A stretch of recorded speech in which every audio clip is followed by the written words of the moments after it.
The viewpoints expressed on Night Fright are not necessarily those of the host, the staff, the sponsors, or the affiliate stations. Tonight's program may contain graphic themes or images. Viewer discretion is advised.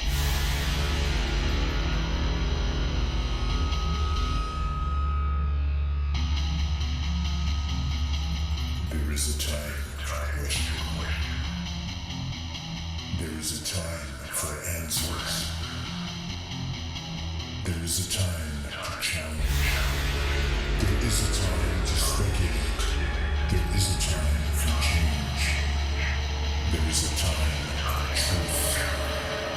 The time is now.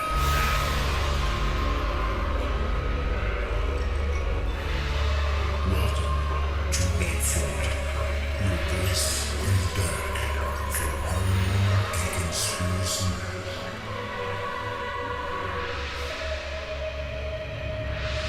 And now your host, Brent Holland.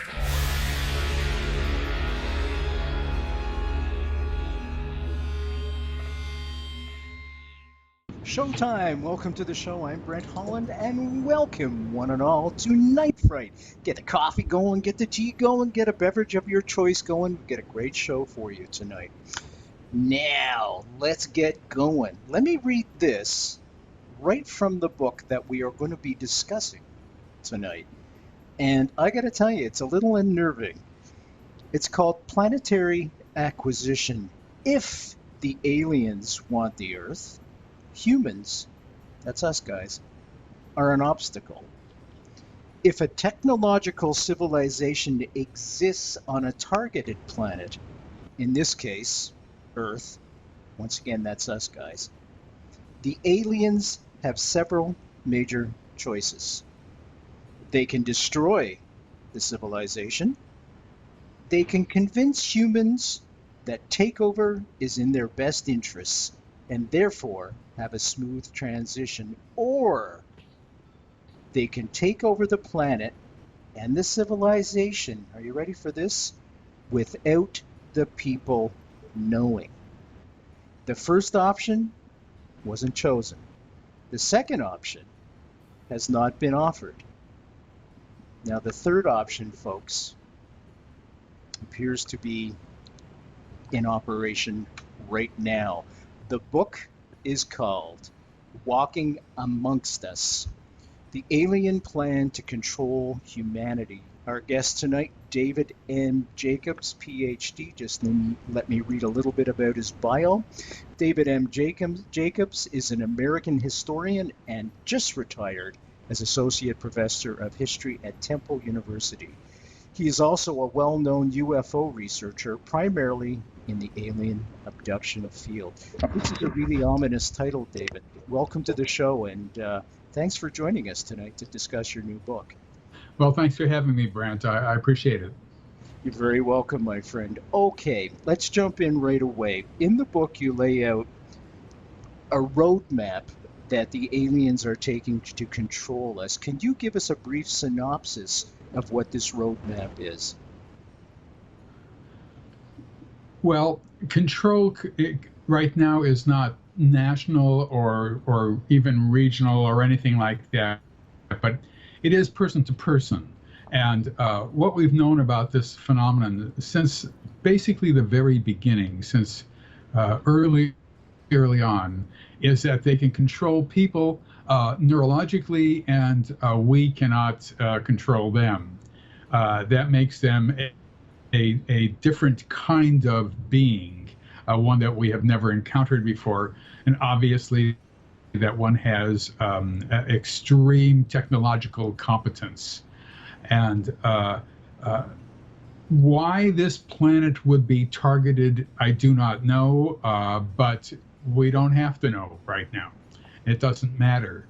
What matters is that these beings are saying that soon they will all be together. We will all be together with them. Soon they will all be here. And throughout the book, you can see that they're talking about coming here, learning about how to eat a peach, learning about how to use a fork, the most mundane things imaginable, especially when they're young. And when they're older, also learning about more complex things, all with the help of abductees. Now, why they would want to do this, once again, we don't know. So the ultimate goal is unknown at this point. Is that correct? The ultimate goal is not that question in a sense, because we know that they're doing it. We know that their goal is to live here. Therefore, they will be controlling us automatically. But why they are doing it is up to other beings on board the UFO, if I may even say that, because the whole thing is so totally insane on the surface. But why this is happening in the large aspect of it is simply not, we don't know. And now the interesting thing about that is that if this were psychological, and the abduction phenomenon is one of two things, it's psychological or it's happening. There's nothing in the middle like UFOs, where people can be mistaken, they can see the right things, but they're planes, whatever, you know. With this, it's happening. You're pregnant or you're not pregnant. That's it. Exactly right. That's exactly right. So if that were the case, if people were making this up, then we'd know. Just like they're making everything else up, well, they're making it up that they want our natural resources or whatever it is that they want. You know, they're going to get it.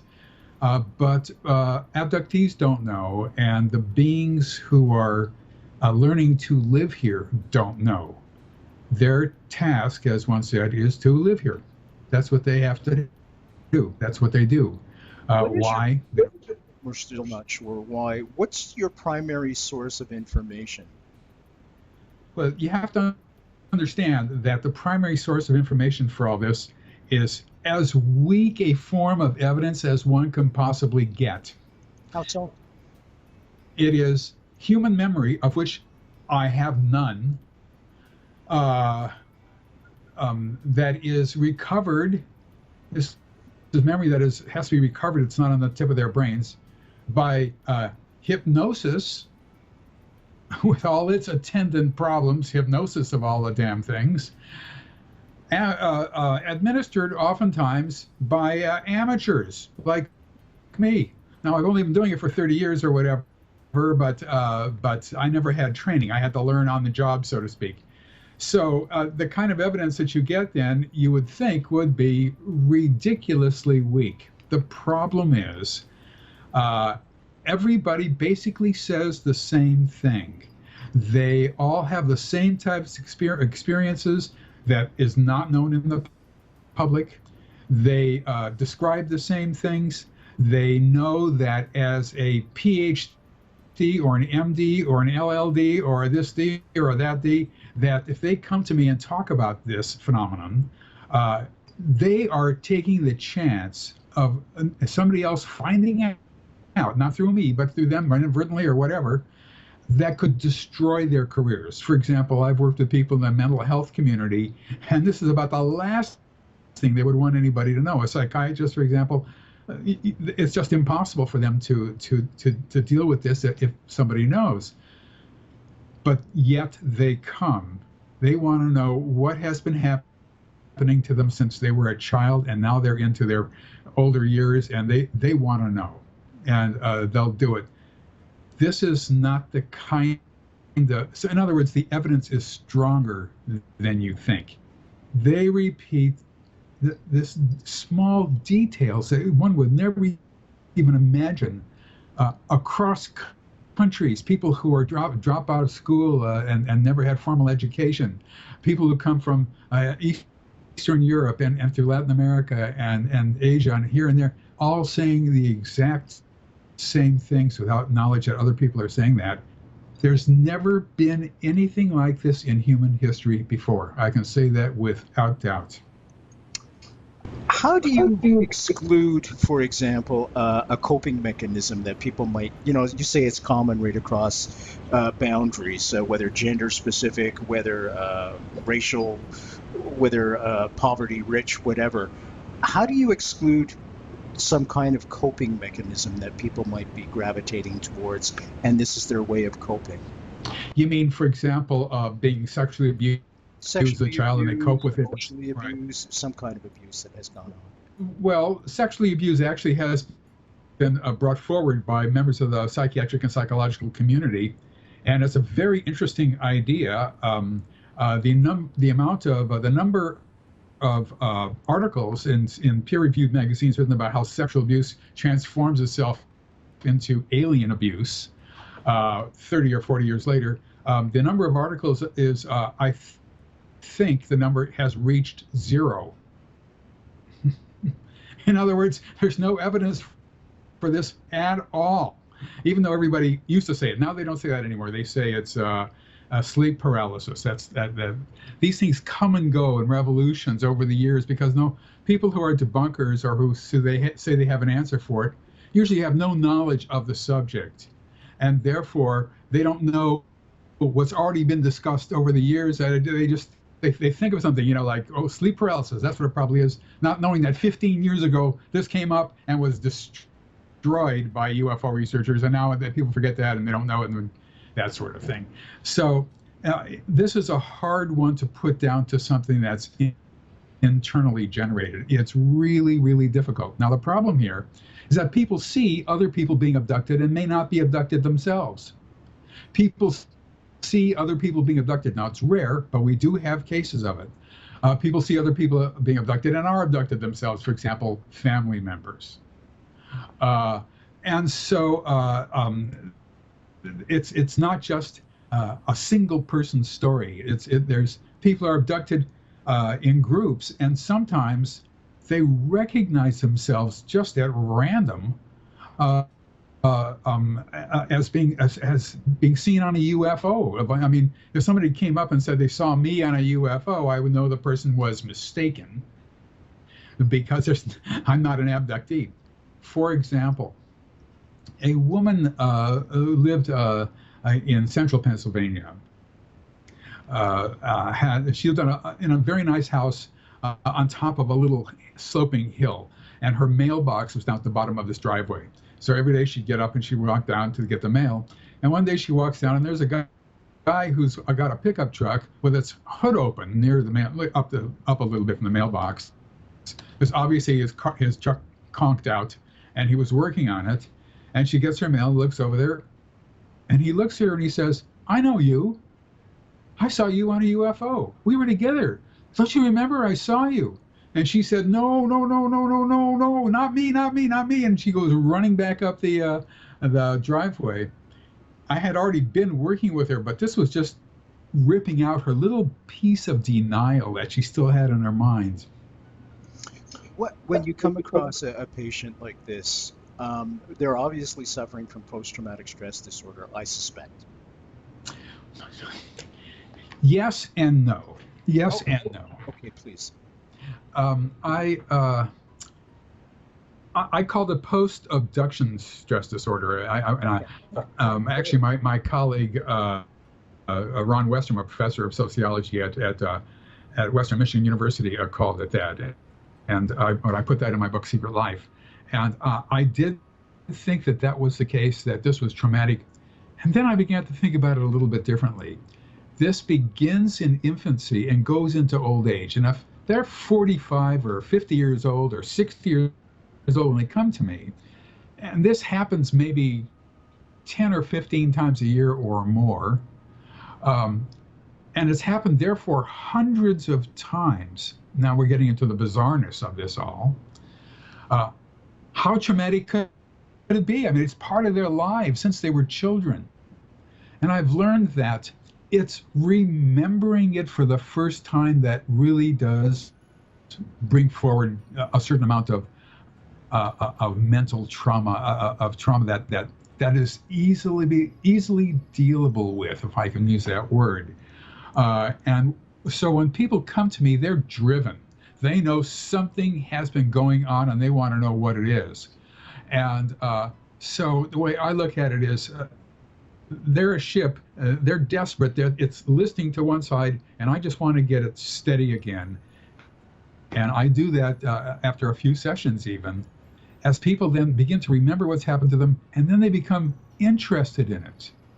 And yes, sometimes it is sort of traumatic, especially when they're having some painful procedures done to them and all that, and they can feel it again and all.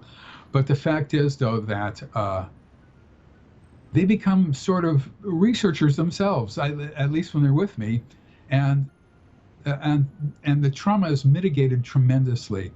But it's more trauma of memory than it is of actual event. I think. When most people approach somebody for therapy, therapeutic, either behavioral or medication or whatever, there's usually a goal in mind, something to relive and to ostracize after, to get rid of it after, exercise it, if you will. What is the goal for each patient in this case? Is it a common goal as well? They all want one thing. They want to know what's been going on with them. Once they learn about that, and now I don't charge any money for anything I do, and they can come as many times as they want. And they can come once or 100 times, and that's I've actually had 100 sessions with one person. But the fact is that they just want to know, and once they learn, they can get on with their lives, and they don't care anymore. They know it's happening. It's happening when we're during the time in which we're looking at it. In other words, they go home and they're abducted. I've had people who are abducted on their way to my home office here, and I've had people who are abducted when they left the driveway. And it doesn't matter. After a while, now, and this will be the craziest thing I say. After a while, it just is something that they don't care about. It doesn't matter to them anymore. They don't care if they're abducted. They just want to get on with their normal lives like they're supposed to, and that's what I try to give to them. So you validate their feelings. I'm just wondering, does group therapy, does that help as well when they can talk to other, I was going to say survivors, for lack of a better word, of their abductees? It's still happening. So that does help. I've been lax, and recently I haven't had them for a long time, but I used to have abductee get-together so they could talk freely to each other and not have to be embarrassed about these off-the-wall ideas that they seem to have. But everybody has the same ideas. Everybody's had the same experiences, so they can. It's a freeing situation for them. They have the freedom to talk about this with people who understand exactly what they're going through. So there is this, and I hate to use the word because it is and it isn't, but there is this healing aspect to everything. And I'm very, very, that's my goal. The person comes first, that is my goal. However, my second goal is to figure out what the heck is going on here. What's this all about? And I have spent almost, except for 2 years, almost my entire adult life. I think I started around 65 getting interested in UFOs, and I spent my entire adult life studying the subject of UFOs, and then in the 80s, abductions. And so I don't know whether they need to put a butterfly net over me or not. David, you said you started at 65? Was that like yesterday or what? Because honest to God, I thought you were like in your early 60s, my friend. Oh, thank you so much. No, I started in 1965. Oh, my mistake. Okay. Which just goes to show that I'm aging because my hearing is, first, folks, the hair, what can I tell you? You get a little bit of a pot, and then your hearing, and if anything important goes, well, I'm going to ask for a refund. We're speaking... It was my memory first, then my hair. David Jacobs, our guest tonight, folks. He's got a great book out called Walking Amongst Us, The Alien Plan to Control Humanity. He's done great work. We've been talking about some of the psychological effects that folks that he treats have come to him with. Now we're going to go in a little bit of a different direction. We're going to talk about some of that information that he's been able to get from these various folks. And one of the things is I'd like you to describe for the people that are unaware of the various types of aliens, and perhaps you could tell us the difference between hybrids, hubrids, and insectolins. And well, what we're looking at here on board the UFO is it is not just one type of alien. Everybody looks at the gray aliens. It's been all over the place in North America. It's used for advertising, for comic relief. There's gray aliens here, there, and everywhere. Gray aliens are basically workers. They're grunt soldiers in a way. They're workers. They're people who just obey orders. The ones who really are behind this whole procedure are the insect-like ones, or people say insect-looking ones, insect-like ones. I just put the two words together, insects and aliens, and leave out one letter, and it becomes insectolins. And so the insectolins seem to be the ones who came here first, who chose this planet as one that they would in some way acquire, and have for many, many, many years now been involved with either getting ready for what I call planetary acquisition, or doing it without our knowing for all those years, one of the two. We can date the phenomenon back with a mild degree of credibility, so to speak, to about the latter quarter of the 19th century. And in terms of direct references, just family history. But one time I was reading a letter in a now defunct UFO organization's files. This was the Aerial Phenomenon Research Organization, run by Jim and Carl Lorenzen, who were pioneer UFO researchers. And the letter basically was from an elderly man. This was written in the 1950s or 60s. I can't remember when. It was in the 50s, I think, who said, "This is what happened to me in 1917. I thought you might want to know." And he said he was 11 years old in this letter, as I'm standing there reading this in her file cabinet. And his parents took him to his grandparents' house, which was a farm in the Midwest somewhere. And he got bored, and he went out in the back area, and there was a wooded area, and he wandered around. He went into the wooded area, and whereupon he came upon a large silvery object, disc-like, on the ground. And he was sort of astounded when he saw that. Then he noticed that there were several little people standing there looking at him. So he did what he's supposed to do. He turned around and he ran for his life. And they chased him, he said, but he beat them back to his grandparents' house. And he thought that Jim and Carl Lorenzen would like to know that story. Now, that was 1917. And I can tell you right off that gray aliens don't run after people in that regard outside, number one. Number two, he is not going to turn and run. Once he sees them, he's already under their control. This is typical abduction material, where he remembered A, the beginning of it, forgot all the rest of the alphabet, and got to Z and remembered Z, the end of it. And that's typical of abduction accounts. They remembered something happening in the room. The next thing they knew, they were flopped in their bed, or they're back in their car, or something like that. They remember A and Z. And that's exactly what he did, I think. Once again, there's no way to verify this. So that was 1917. So they must have been up to their mischief, so to speak, early on.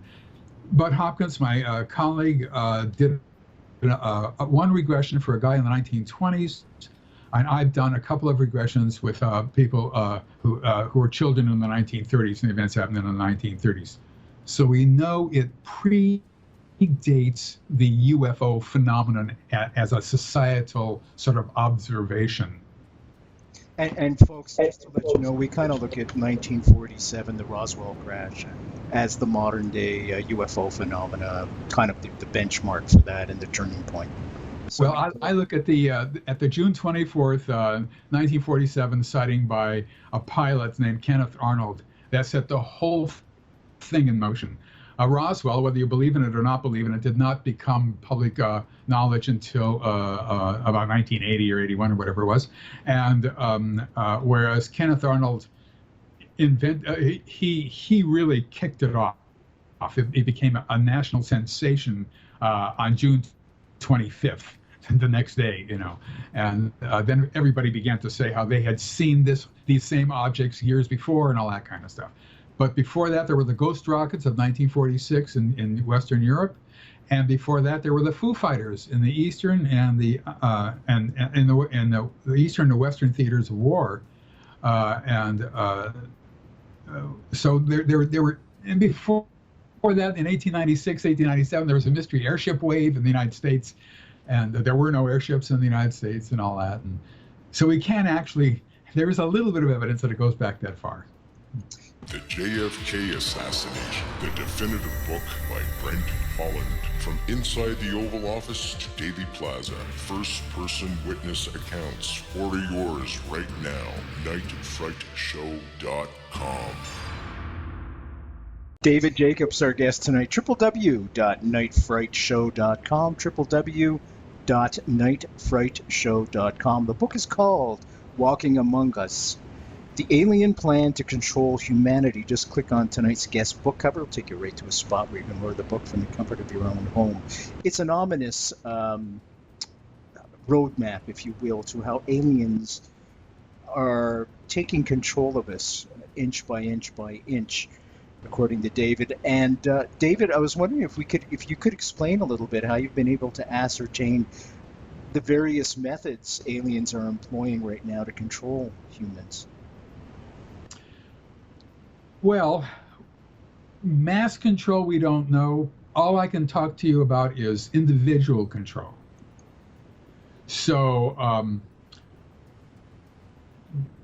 first of all, you are required to have that control for the abduction phenomenon itself. You cannot get people on board who kick and scream and run down the halls and who grab instruments and plunge them into the necks of gray aliens or what. You can't have that. Everybody is actually just teasing. I know, right? So what you have to do is you have to be able to control people from the time they are ready to be abducted, which might mean driving in their car at night, and where here's a for instance, the typical story. I was driving in my car one night. The wife was in the front seat, the kids were in the back, and suddenly the wife saw this UFO, something or other, out the window, and it was off to the side of the road, and then it went across the highway and went out to the other side of the road on a field, and we pulled over and took a good look at that, and that thing just took off and flew away. What that person is actually saying is, I was driving along with the wife and the kids in the front seat and the back seat, and my wife saw this thing. We looked over there, and there was this UFO, and it was amazing. It flew over one side of the road to the other side of the road, and I got the sense that I had to pull over and stop the car. And then I waited, and then there were these beings there, and they opened the door, and they took me in, and this happened, and that happened, and this happened, and that happened, and this happened, and then they brought me out, and they brought me back to the car, and that thing just flew off at a fantastic speed. It was just amazing. So they've done the AZ situation. You see what I mean? That's typical. And in order to have that, you have to forget everything that just happened to you. The most spectacular event in the history of mankind just happened to you, and you have no knowledge of it. Most abductees have no knowledge of any of their experiences, although they've led odd lives, but they don't attach it to the UFO phenomenon. So that is control. That's neurologic control. And when they're on board, they can't run down the hallways, although every once in a while that does happen. And they have to obey as they do, and people stare into their eyes, beings, gray aliens, or insectoids, or hybrids, and we didn't even talk about hybrids yet. And they can, in my opinion, hook into the optic nerve, because that's the only nerve that can be seen from the outside into a person's body, is the optic nerve. At least that's what I'm told.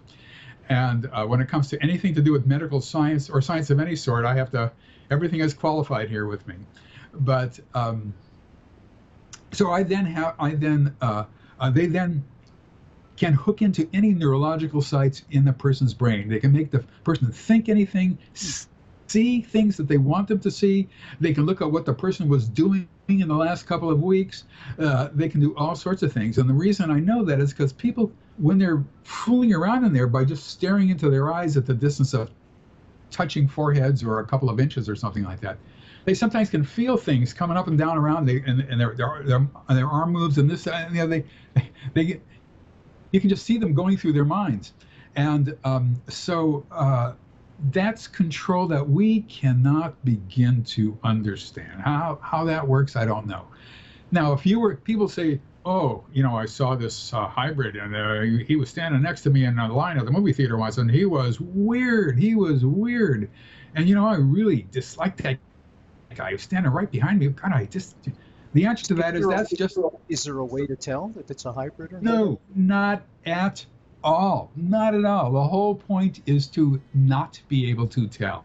Okay. And if you look around, you think that guy is, I thought he was weird, but he's really a nice guy. And I really like him a lot. That's different. That might be, you might be onto something. But if they look weird, they are not allowed to blend into the society. That's a reject. They cannot look weird. They have to look perfectly average. They cannot stand out at all. That is something that has been consistent through all abductees. The ability to blend in and not stand out. So weird-looking people are not hybrids, period. What's the purpose of a hybrid? Well, the way in which you're talking about a bunch of different things here, but I'll talk about one thing in general. And that is the concept of time. The way in which you have planetary acquisition from what people describe is simply making hybrids. Now, we knew from the very first two abduction events we ever heard of, the Antonio Villas-Boas case in Brazil in 1957 and the 1961 Barney and Betty Hill case in New Hampshire, we knew that there was a reproductive aspect to the abduction phenomenon. That is to say, people in Barney and Betty Hill, he had sperm sample taken, although that was nowhere in the books and articles that are written about him because he was too embarrassed. But he had John Fuller, the author of the book Interrupted Journey, about them. Had him take that out of the book.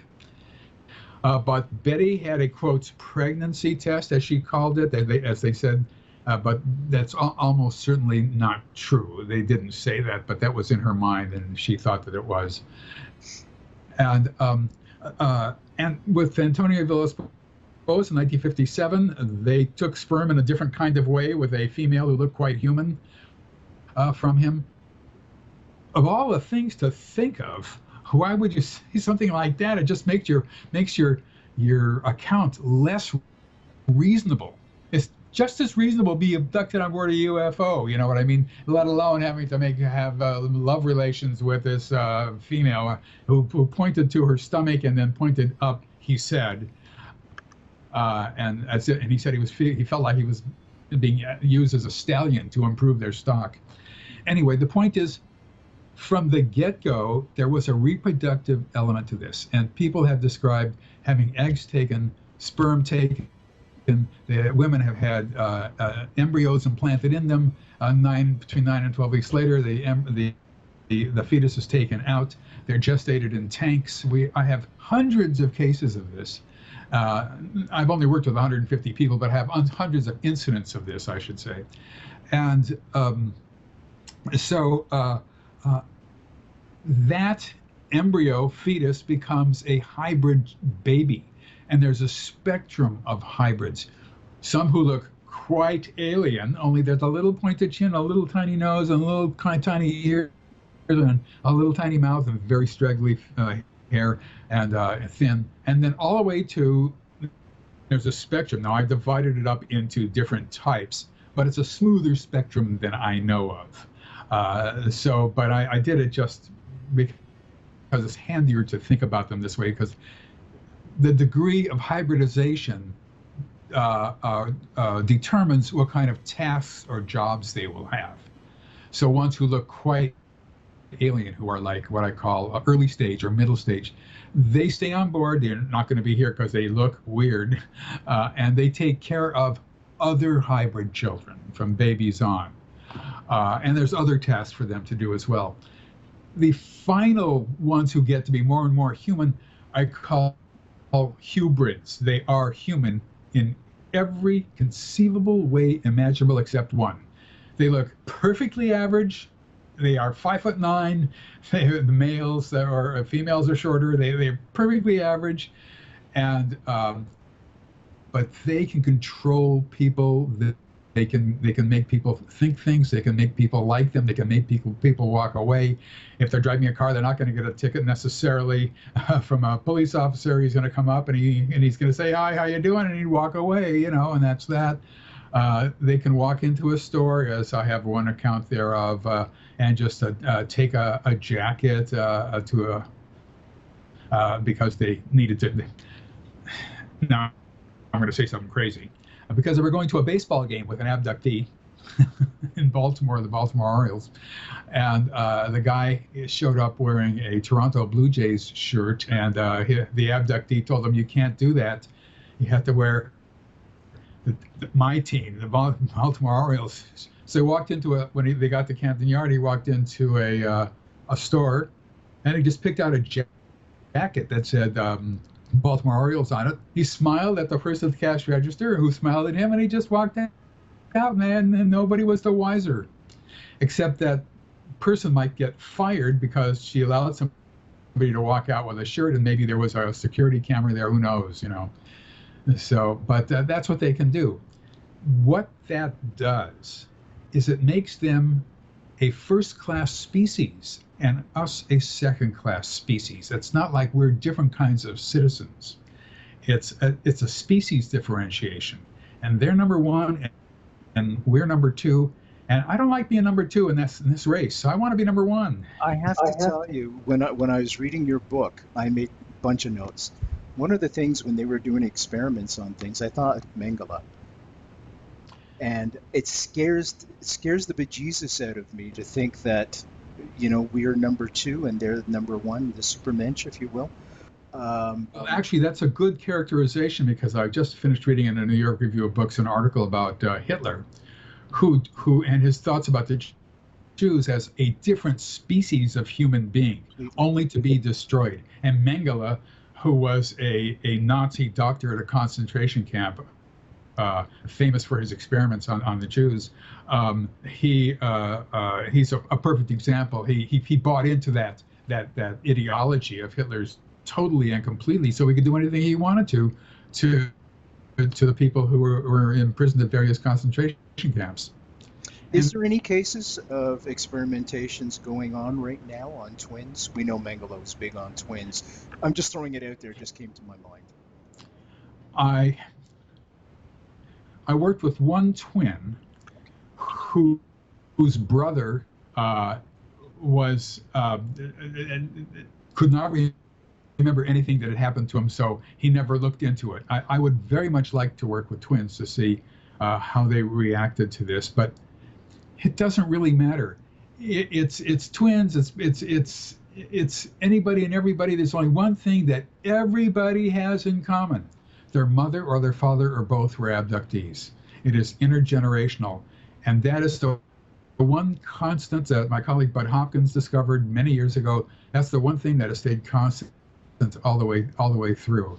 And so when people used to come to me with their kids, and I say, well, I don't work with anybody below the age of 21. And then I started asking them about their own experiences, and I say, well, I'll work with you, ma'am or mister or whatever, and then you can decide what you want your child to know about this subject. I'll leave it up to the parents. Generally speaking, the parents don't want to know anything about it. They don't want to be frightened every night and all the rest of that stuff, and have it not be a dream. They would rather just couch it as a dream for the kids. Oh, you're just having a bad dream, that sort of thing. You write in the book that there's training going on of human beings. Do the people that are doing the training, the aliens that are doing the training, do they ever use violence if they're not getting their way? Yes. Now, violence to them is not violence for us, which is shooting somebody, hurting somebody with a hammer. That they don't do. But there is a certain pathway to actually doing a form of violence. The pathway, there's only one thing that they're concerned with. That, in other words, when an abductee is helping a hybrid, it's not just that the hybrid is alone. There's usually a security hybrid who's overlooking sometimes the learning situations, not always, but there's a security hybrid who's attached to this particular hybrid's case. And there's also what I call a personal project hybrid who has been attached to the female or to a male, but I've only seen it with females, for many years, oftentimes since they were children. And they are, the two of them, the security hybrid and the personal project hybrid, are the protector of the hybrid who is, of the hubrid, let's put it that way, who's in the process of actually moving in. The only way that a person who's under control can violate something, the only way that they can do something that is against the rules, is to remember it and talk about it. That is the only thing that they're concerned about. That blows their cover. That means that bad things can happen. Maybe I can show up at her home with a shotgun one day, although it wouldn't help because I wouldn't be able to do anything since they would control me immediately. But they do not want it. This is a clandestine operation. This is not something, it's all done in secret. It's not something that they want anybody to know about ever. So what we see here is people who simply keep talking to me, and they tell them not to do it. They threaten them. They threaten me. Sometimes those threats are fairly serious and got me in all sorts of trouble once. But have you ever been personally threatened, and do you fear for your family? Yes, but only through abductees' testimony, not somebody coming up to me and me getting the impression that I better stop or anything like that. Nothing like that. I don't think I've ever been face to face with a hybrid that I would know of, but I probably, who knows how many hybrids have been face to face with and didn't know about it. No men in black coming to your door. No. That's, now you're into folklore. But listen, I'm the craziest person on the planet, but there's lines over which I don't step, you know. Okay. No, I was just wondering, if you feel that governments might be involved somehow. Well, let me just finish up on the violence thing. Sure. So eventually what happens is they can't get the person to stop. They can't do it, and I just keep doing sessions with them and and they can't get them to stop. And they threaten everything. They scare the living hell out of them and all that. Then they resort ultimately to violence. It starts out with sexual violence, but they've had the sexual stuff all for years and years. But it even can go to a certain amount of cutting, just to teach the person a lesson that heals up very quickly, but there's a cut and there's blood there originally. Then to things as off the wall as sticking one's thumb into the bottom of a cheekbone and pressing real hard, and there's something going on there. Apparently it hurts, however they do it, but there's no mark. Who would ever think of that, of all things? I've had a whole bunch of people describe that. What the heck? Of all things to think of, that would not be the first thing that comes to my mind when you're thinking of violence. That sounds like torture. Well, it's just they're inflicting pain, but there's no bruise. That's the whole point of it. Then there's pushing a woman down backwards and then pulling them up by their hair. That I've seen a bunch of times. One woman who was a little overweight actually broke her wrist when she fell back to break her fall. So she woke up in the morning with a broken wrist. I asked her how she came to one of my get-togethers, and I asked her how she got that cast, and she said, "Well, how she broke her wrist." I asked her what happened. She said she broke her wrist. She said, "Well, how did that happen?" She said she didn't know. Well, that's not an answer. That's a correct answer. What do you mean you don't know? Everybody who's ever broken their wrist knows exactly how it happened, unless they were too young, and then their parents know exactly how it happened. It's a trauma running through their minds. So, and the final one is, and now this is good. Now, everything is off the wall, of course, but this one here has a resonance with us in this day and age. They take a woman or take an abductee and they stick her head. I'm using her because the majority of my people are female. They take her into the bathroom, put her in the shower, force her to lift her head up, and then they turn the shower on, and she thinks she's going to drown. And they say, next time you're gonna get more. You are gonna drown. We're gonna, that sort of stuff. And they do this often, or dunk a woman's head in water, and they do that, and well, that's violence. The way I look at it, that's violence. How do you get your patients to deal with this? Because, as you said, it's continual. It's ever present and it's continual. Well, the worst thing is if they're still working with me. As soon as they stop working with me, then everything equals out again. Then they don't have to. There's no violence. There's no nothing. Everything is fine. But they learn that they're too precious to do any real damage to. Nothing is. That's the way I look at it, and that's the way they look at it too. They've been having this done to them since they were kids. Now, no violence or anything like that, but they've been being abducted many times, and therefore there's a lot of energy and thought placed by these aliens into them, and these are prized people, so to speak, who will help these beings integrate into this society. So you can do a lot of things to them, but you can't kill them, so to speak. You can't do it to be just brutal about it. You can't do that. They're precious. Do you think commodities? Once the hybrids are numerous enough to take over the planet, do you think we're on the extinction list? I don't know. My abductees have talked about this when they've asked some questions of these beings, and a couple of them have brought up the idea that a small group of humans, they don't know how many, would be kept for breeding processes in case the hybrid program needs more human sperm and eggs or whatever. I don't know. However, I look at the future and I don't like it. I don't look forward to it with what's the next most wonderful, surprising thing that's going to happen. I did years ago when I thought this was the most amazing thing, and this is contact in some way, and these people are just examining us just like we would do with animals if we found them on another planet and all that sort of stuff. And then the more I got into it, the more I realized what was happening, I began to be fearful of it. And now I really fear the phenomenon. I don't like it at all. I just don't see a happy ending to this. I just don't see it. Even if they keep humans around, we're second-class species. It's once you can control us, that's all you need. You can make us do anything you want, anything. And so I just, for some reason or another, that's a little off-putish to me. Let me ask you this then. I'm going to try and draw an analogy here. We all know Iran is a terrorist state, terrorist country, and they outsource a lot of their terrorism to Hezbollah, Hamas. They pay them to do their dirty work for them, if you will. Is there any chance that perhaps, because it sounds like the aliens are operating out of terror, they're trying to control us out of terror, especially when you mention the violence.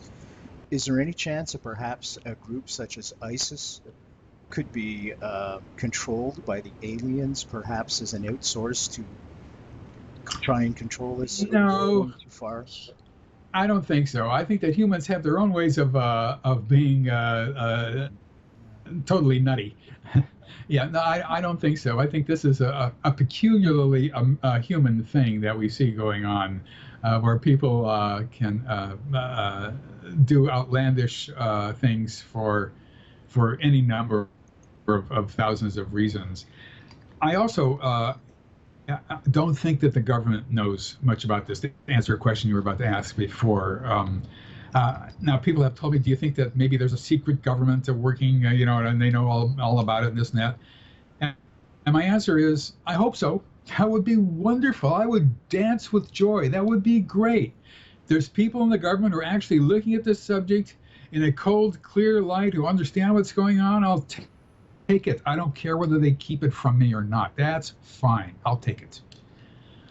But I don't even think that that's happening. I've got everything at stake in it in terms of I hope that it's true, but I don't think that the government knows anything about it. I don't think they care about it. I think it's just fringy. They take, in something like this, they have to take their cues from the scientific community. It's like Einstein and a group of other scientists writing to President Roosevelt saying that they think they can make an atomic bomb. You know, you can't just say that. You've got to have a group of scientists coming forward and saying, and the president saying, let's do it. No group of scientists who are active in the scientific community and who have major careers, virtually none of them think that this is anything except the overheated imaginations of people all around the world, all having overheated imaginations in the same exact way. There's no unanimity of opinion among scientists to at least take a serious look at this and then report back to the president or National Science Foundation or whatever it is that something is happening here.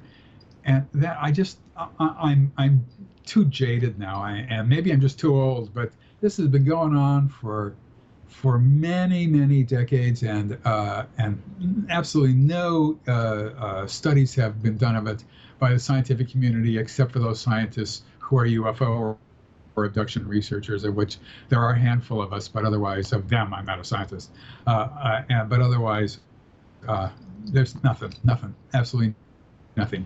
And studying UFOs is not the problem. I mean, UFOs are the outside shells of objects. You can't really tell much about what's going on inside by looking at the outside. The abduction phenomenon gets you inside, and so scientists would have to look at abductions. They just can't look at. Is there any hope in all of this? If there is, I haven't thought of it, but then again, I'm not a grand thinker. I don't know. I'm not very happy about the future. I just don't. I'm not hopeful about it. I don't see anything being done to overcome the situation. Now, there's a guy named Mike Mencken. Mike Mencken is on the right track. He makes special hats, helmets, which in some way block however people can be controlled. I'm not sure of the efficacy of it totally, but he's on the right track. He knows that they can get through to people's brains through neurological means. So if you cover in some way, cover the head up, I mean, that's the correct way of thinking. And he makes these sort of caps, these hats that he sends out free to people, and it costs him a pretty penny for each one. He has to make them and all that, and people report that their abductions have slowed down or stopped or whatever. The problem here is maybe 95% of all abductees don't know they're abductees. So,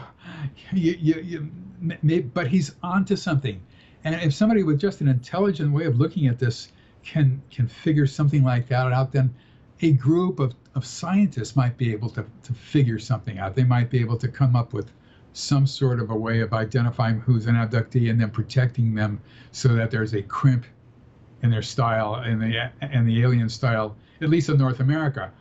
What is happening in Pakistan, of which there are abductees, I don't know. So it's a global phenomenon. In other words, everything is stacked against the stopping it.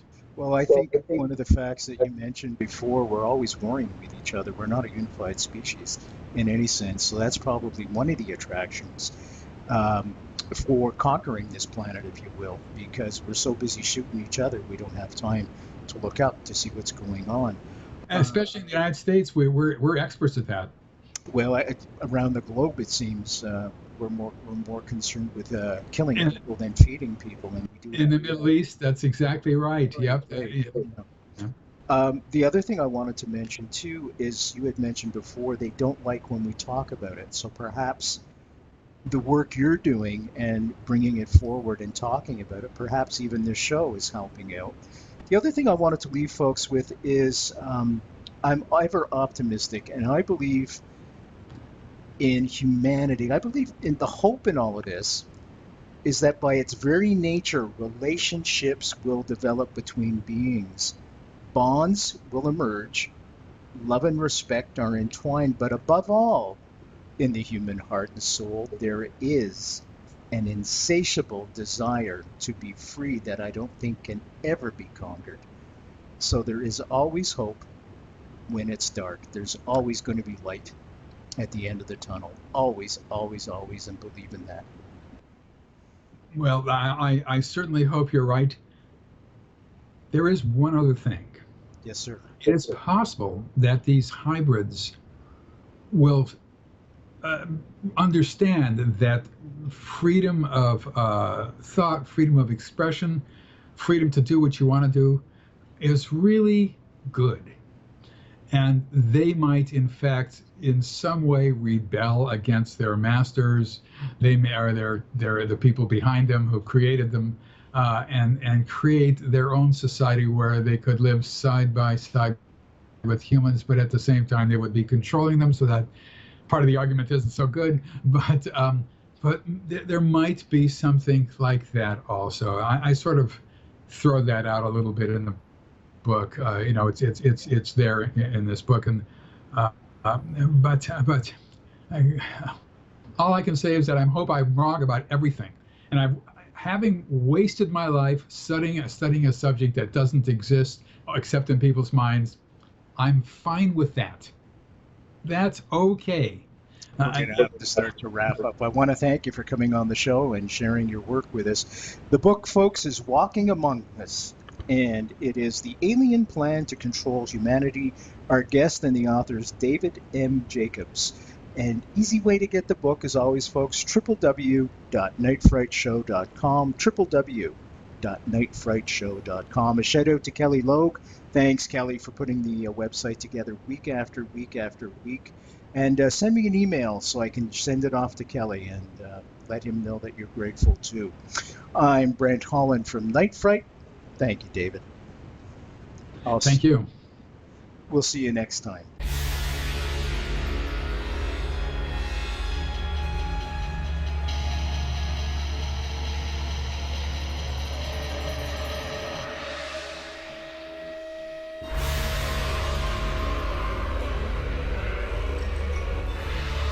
You're listening to Night Fright and your host, Brent Holland.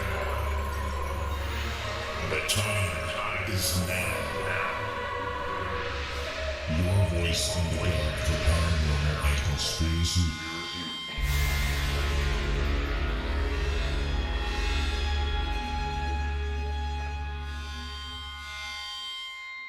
The JFK Assassination, the definitive book by Brent Holland. From inside the Oval Office to Davy Plaza, first-person witness accounts. Order yours right now, nightfrightshow.com.